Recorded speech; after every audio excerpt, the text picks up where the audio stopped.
Gobierno de México.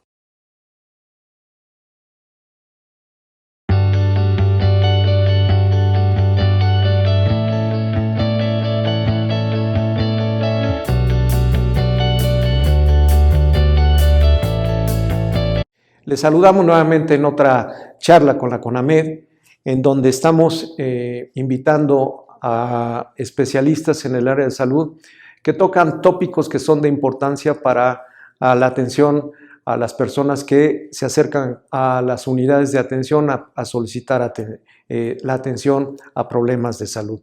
En este día nos acompaña el doctor Jesús Carlos Briones Garduño, quien es médico ginecobstetra intensivista, profesor de pregrado y posgrado del Instituto Politécnico Nacional, de la Universidad Nacional Autónoma de México, de la Universidad Autónoma del Estado de México, fundador de la Unidad de Medicina Crítica en Obstetricia y jefe de División de Medicina Crítica del Hospital General de México.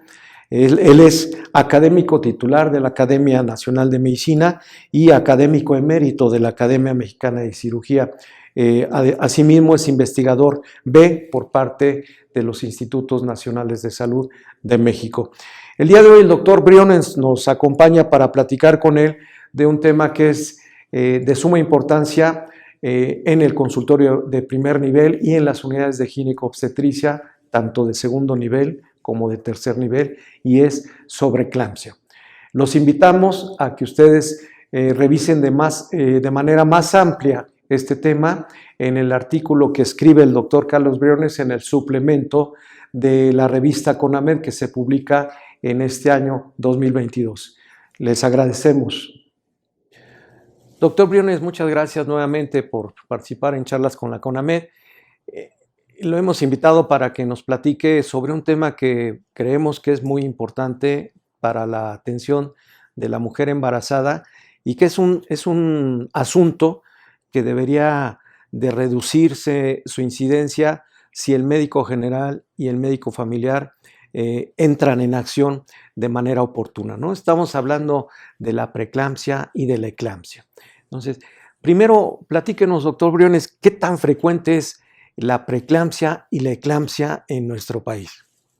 Cómo no, buenos días, doctor Meneses. Es un gusto estar con ustedes y platicar aquí en CONAMED sobre este aspecto. Realmente la preeclampsia es un problema de salud pública, es un problema mundial. Particularmente aquí en nuestro país representa la preeclampsia severa un 3% de todas las atenciones y oscila entre 3 y el 8%.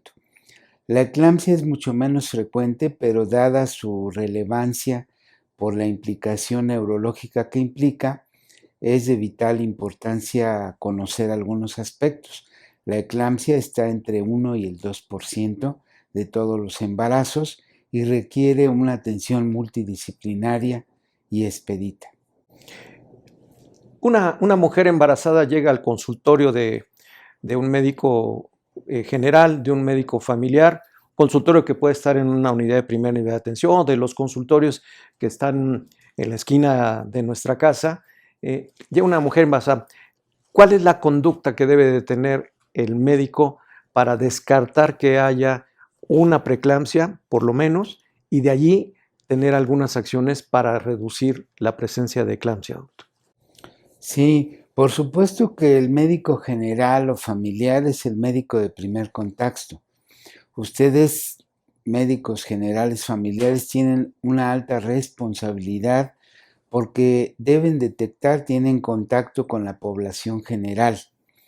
Desde luego que la atención prenatal es prioritaria. Tenemos un modelo que data de 1929, que es el modelo inglés, y este se modificó a propósito de una propuesta de la medicina española para que se viera ya en la actualidad el embarazo como alto riesgo. Es decir, partiendo de que no hay embarazo sin riesgo y que debemos clasificarlo como alto riesgo cuando es una mujer añosa o con datos de patología previa o concomitante, el caso de la preeclampsia, y embarazo de bajo riesgo cuando es una mujer joven y aparentemente todo es normal. La consulta prenatal que la da de primera intención el médico general o familiar debe implicar aspectos clínicos que son, por supuesto, superlativos, aspectos de laboratorio y en la actualidad incorporar la tecnología como el ultrasonido. Desde luego que la piedra angular está basada en los signos vitales y dentro de ellos la presión arterial destaca. La presión arterial hay que tomarla por lo menos en 2 ocasiones y estar seguro que esta mujer no esté hipertensa, considerando que el límite es 140/90 a nivel internacional y cualquier mujer embarazada con una presión igual o mayor a 130/90 y la presencia de proteinuria que se da en el examen general de orina, que dicho sea de paso es uno de los 5 exámenes básicos: el examen de orina, el grupo sanguíneo, el BDRL, la química básica y la biometría hemática. Entonces, una paciente embarazada con hipertensión y proteinuria es la puerta de entrada para pensar que se trata de una preeclampsia y a partir de aquí considerar como embarazo de alto riesgo y hacer un seguimiento puntual. Y cuando el médico detecta estos 2 datos básicos que nos están anunciando una preeclampsia, que es una presión arterial elevada, una hipertensión en la mujer embarazada y datos de proteinuria, ¿cuál es la conducta a seguir del médico? ¿Mantenerla vigilándola durante todo el embarazo o la tiene ya que canalizar a un segundo nivel? ¿Cuál sería lo más correcto que deberían hacer en el consultorio? Existen en nuestro país y dadas las circunstancias de nuestro entorno, las 2 situaciones. Lo correcto, lo ideal, lo deseable es que en cuanto se detecte una mujer con datos clínicos de preeclampsia, deba ser enviada a un segundo nivel en manos de un especialista. Sin embargo, debemos de considerar que hay estratos en nuestro país como el sureste, Oaxaca, Chiapas, Guerrero, en que muchos médicos están inmersos en la comunidad rural, en la sierra, en rancherías, y no pueden enviar de inmediato a una paciente. Aquí lo correcto sería, ante la imposibilidad de un envío inmediato, iniciar el tratamiento, iniciar con un antihipertensivo, de los cuales tenemos varios ejemplos, pero los primeros son los calcio antagonistas, las dihidropirimidas son los de primera elección, los beta bloqueadores y los alfa bloqueadores. La recomendación es que iniciáramos un calcio antagonista como nifedipina o alfa-metildopa, que es un falso neurotransmisor, pero que está bien indicado en el embarazo, y pedirle a esta paciente que cuando esté en sus posibilidades, lo antes posible, acudir a un segundo nivel enviado por el médico con una nota a donde se especifique claramente las condiciones que tiene la paciente y el por qué la está canalizando. Y en el ejemplo, doctor, la mujer preeclámptica llega al hospital, la recibe en la consulta o en urgencias obstétricas y allá a punto de terminar su embarazo, inicia con un proceso de eclampsia. En sí mismo, ¿qué es la eclampsia, doctor? Sí, la eclampsia es un proceso evolutivo de la preeclampsia. Históricamente se ha considerado preeclampsia el dato de hipertensión y proteinuria. Sin embargo, esta mujer puede evolucionar a veces en días o en minutos inclusive y estar considerada una preeclampsia leve inclusive. Y cuando llega al hospital se encuentra que convulsiona, tiene estado convulsivo tónico clónico exactamente igual a una epilepsia, o bien la otra presentación es la pérdida súbita del estado de conciencia. Entonces consideramos que es una eclampsia convulsiva, que es la forma típica, o una eclampsia comatosa, que es la forma menos frecuente. Las dos implican un deterioro del sistema nervioso central a nivel del sistema neurocortical y están expresando ellas que hay un componente neurológico importante. Esto constituye ya una urgencia médica y el tratamiento debe ser de inmediato. Hospitalizar al paciente e iniciar medidas básicas que nosotros lo hemos descrito como el ABCD, que es canalizar a la paciente para pasarle volumen en cantidad y calidad usando cristaloides y coloides. B, poner a la paciente o administrarle antihipertensivos, y a veces requiere 1, 2 o hasta 5 antihipertensivos, de tal forma que debemos lograr un control de la hipertensión. C es protección a órgano blanco, a donde debemos destacar el uso de sulfato de magnesio, que históricamente se ha utilizado y protege no solo a la mamá, sino al bebé, al recién nacido, porque evita una entrada súbita de calcio a la neurona y con esto un deterioro. Y finalmente la D es optimizar el gasto cardíaco, que es lo que hemos aprendido a nivel hospitalario últimamente. Por eso es que esta mujer debe estar idealmente en un tercer nivel, en un hospital que tenga el apoyo de unidades de cuidado intensivo, pero si no es el caso, en el segundo nivel, en las áreas de urgencias, en las áreas de hospitalización, se puede implementar una unidad para vigilar y dar tratamiento estrecho a estas mujeres. Doctor, una mujer embarazada, ¿qué recomendaciones le daría a usted para poder llevar a buen término su embarazo, pero además vigilar que no, en qué momento ella dice, le suena la alarma de esto no está bien, que lo pudiera llevar a una preeclampsia y después a una eclampsia? ¿Qué recomendaría usted a la mujer embarazada? Claro, desde luego que desde que vemos a la mujer embarazada, independientemente de las semanas de gestación, hacerle ver que el embarazo es un riesgo.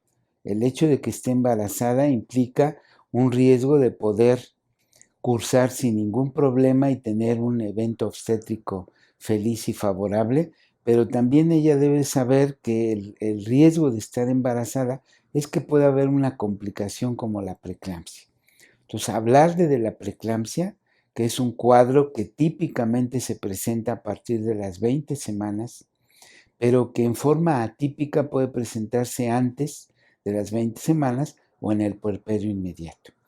Decirle que los datos más importantes son el que presentara cefalea, dolor de cabeza, el que tuviera náusea, mareos, vómito, el que sintiera tinnitus o ruidos en los oídos, el que se mareara o perdiera el equilibrio, ¿sí? O bien que tuviera dolor en el epigastrio, en la boca del estómago, que inclusive se irradia en hemicinturón hacia atrás, que son datos muy típicos. El edema también es algo muy importante, o la irritabilidad, el hecho de que la paciente se siente ansiosa, irritable, que puede estar denotando esto. Entonces, estos conceptos básicos aunados al control prenatal son bien importantes. El que ella atienda las recomendaciones de su médico que la está viendo, su médico de primer contacto, su médico familiar, el que se haga los exámenes de laboratorio que le solicitaron y el que acuda a sus citas importantemente. Si esto se asocia con datos de alarma como los que acabamos de decir, que pueden ser también malestar general, disminución del movimiento del bebé, salida de líquido, sangrado transvaginal, todos estos datos de alarma la deben hacer acudir con su médico o acudir al servicio de urgencias para que pueda ser revalorada y en su caso tratada en forma oportuna e inmediata. Y secundando esto, se requiere también que el médico que recibe a la mujer embarazada haga una exploración completa durante cada visita que hace la mujer, interrogue profundamente y busque estos datos que usted está comentando. Así es, doctor Meneses. Realmente la recomendación para nuestros compañeros de primer contacto es que siempre tenemos que hacer un interrogatorio, una historia clínica o una nota inicial a donde busquemos intencionalmente factores de riesgo, donde busquemos también datos clínicos de patología que puede estarse manifestando. Y esto implica una exploración cuidadosa desde el aspecto neurológico, apoyado con la escala de Glasgow, que es muy sencilla. escuchar el corazón para saber que la frecuencia cardíaca es rítmica, que no hay alguna arritmia, escuchar la entrada y salida de aire a nivel pulmonar, por supuesto el abdomen, medir el fondo uterino, ver la región hepática, las fosas renales, intencionalmente estarlas monitoreando, las extremidades, sobre todo inferiores, que no tengan compromiso vascular, la presencia o no de edema, y asimismo la exploración de reflejos osteotendinosos como el rotuliano, que es el más común. Esto aunado a los exámenes básicos que había comentado y el ultrasonido, que se ha convertido en una herramienta importante. La recomendación es que se haga un ultrasonido al principio, en el primer trimestre, para saber que se trata de un embarazo normal, intrauterino, que hay un saquito gestacional, que hay una placenta que se está desarrollando, y un ultrasonido en el tercer trimestre que nos sirva en forma comparativa para ver la evolución. En este último, señalar la posición del feto, la presentación, la cantidad de líquido amniótico y la localización de la placenta como situaciones básicas. Todo esto permite al médico tomar una decisión y hacer un diagnóstico oportuno y temprano para que esta mujer pueda continuar con él hasta el final del embarazo, o bien se decida un envío temprano para recibir la atención en forma multidisciplinaria que va a requerir en caso de preeclampsia o eclampsia.